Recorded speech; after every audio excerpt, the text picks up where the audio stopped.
प्रथमରୁ द्वादश पुस्तक देखो यह गोटे इम्पोर्टेंट खबर।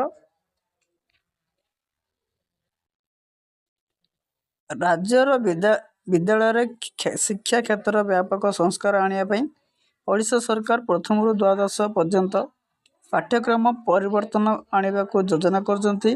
गणशिक्षा मंत्री नित्यानंद गंड शुक्रवार विधानसभा यह सूचना देते।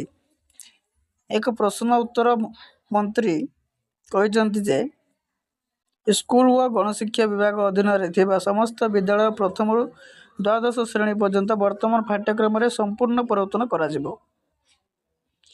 पाठ्यपुस्तक परिवर्तन पर प्रस्तुति प्रक्रिया पर्यावरण जारी रही गणशिक्षा मंत्री कहते।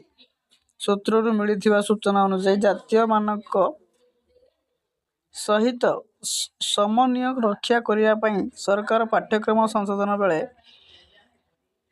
ढांचा को अनुसरण करने को योजना कर।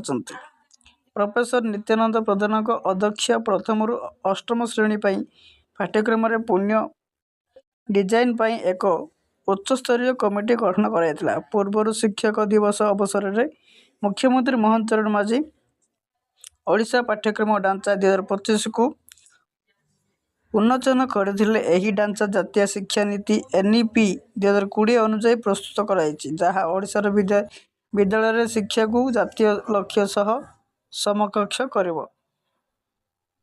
यही खबरटी आसी धरित्री। दर्शक बंधु चैनल सब्सक्राइब कर सब्सक्राइब करी पाखर बेल बटन ऑन कर रखंतु।